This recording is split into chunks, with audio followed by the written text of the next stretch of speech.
हर हर महादेव सांग माने केमती अच्छे आपण मैंने आशा कर बहुत भल थे मुझे बहुत भल अच्छी जेहेतु काली थिला जागर जागर आम रेडी होगी गाधे पाधे बाहर मंदिर जावाई आउ जेहेतु जागर पूरा पूजा पाठ में व्यस्त थिलु तो जागर में कौन वीडियो अपलोड कर पानी भाविली जागर भिडियोटा आज मुझे अपलोड कर आशा कर भिडियोटा आपको भल लगे तो भिडियोटा कंटिन्यू करेंगे आम सब रेडी होगी बाहर आम घर पाख थी माणिकेश्वर मंदिर को जावाई माणिकेश्वर पाताली कहती बहुत मान्यता अच्छी तो आम से गलु आज जागर भली दिन में कौन शिव मंदिर तो फांका नथिबो सेटा आशा करिवा ही वृथा तो एठी भी मध्य बहुत भीड़ थिला लाइन ही छिड़ा हेलु जा हो बहुत समय परे मते बाबांको दर्शन मिलला पूजा पाठ भी बहुत भलरे हैला एठु पूजा सारला परे आमे डायरेक्ट घर को पळी आसीबो हमर आ कोनोसी मंदिर जिबार प्लानिंग नथिला काहे कि ना आम दी जंग सेना उपास आमे खाइबोनी हेले छुआ दी जन तो खाइबे तांको खाइबार तो कंप्रोमाइज करि होबनी तो सेत पय आमे घर को पळी आसीबो आ छुआ दी जन खाइ सारिला परे आमे टिके रेस्ट नै कि संध्या बेले जिबो आमे गोटे बहुत सुंदर जगह को आ एठी देखंतु मो छुआ दुई जन केमती बाबांको आशीर्वाद नउचंती देखो सब जगह आशीर्वाद बाबा तांको दे दियंतु एटा ही मो बाबा को सेठ छेड़ाई मागुली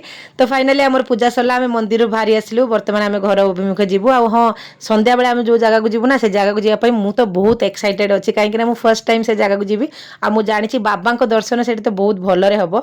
कहीं ये कथाटा मुझे कॉन्फिडेंस दे कहूँ आप वीडियो कंटिन्यू कले जानीपारे तो संध्या टाइम हो गला बर्तमान मुझे जागर फूल लगे बोली पिंडी रेडी करी आए दीप जालीदेली बाबा नाम नहीं कि संध्या दे सारापर आम बाहरिलु आम जगह को जो जगह को मुझे बहुत खुशी थी मुझे कहूँ ना तो बेसी डेरी नक मुझे कहीदे आम कौट जाऊँ एक्चुअली आम जाऊँ मणिनागेश्वर मंदिर जोटा कि फर्स्ट टाइम जाऊँ मत खुशी लगुच आनी जागर भाया दिन में से मंदिर जावा बहुत भाग्यर कथा तो सेठी जाई पहुँचते ना मुझे देखनी कि एत बड़ मेला पड़ी चारिआडे गाड़ी मोटर पूरा भिड़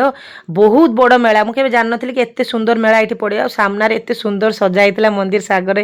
मोर तो मन पूरा लाखीगला सैड्रे गोटे थे शिवंकर मूर्ति था जोटा कि हर हर महादेव गीत बाजला से तांडव करते से माहौल बाप रे बाप माने जागर माने मोर सार्थक हो गला से जगह को जीवार सत कथा आठी आम घर लोग अलरेडी समस्ते आगुरी पहुँची जाते आम टे लेट होगा जीवार जहाँ भी पूजा स्टार्ट होता ये पूजाटा हूँ आमर झियारी आ झियारी जईकर जेहेतु आम घर पूजा गोटे प्रहर पूजा अच्छी से कि सामना गेट पूरा बंद रहा पब्लिक आबे एलाउ ना गोटे घंटा 1.5 घंटा तो मंदिर पूरा बंद रहा भितर आमर पूजा है से ठाकुर दर्शन एत सुंदर है मो आत्मा पूरा शांति होगा ए वर्ष जागर मोर पूरा सार्थक होगा बाबा मणिनागेश्वर दर्शन करके सत कथा कहूँ आ सतर से पिंडी पाखु आम जो पानी बाहरे से जो पानी पाई मो मन बहुत खुशी होगा तो आजिका जागर तो मोर एकदम फर्स्ट क्लास रहा आपण जागर केमती करला मते कमेंट माध्यम निहाती कहिबे जीवा पूर्व कमेंट बॉक्स रे हर हर महादेव निहाती लिखिकी जीवे रहिली नमस्कार जय जय शिव शंभु जय जगन्नाथ।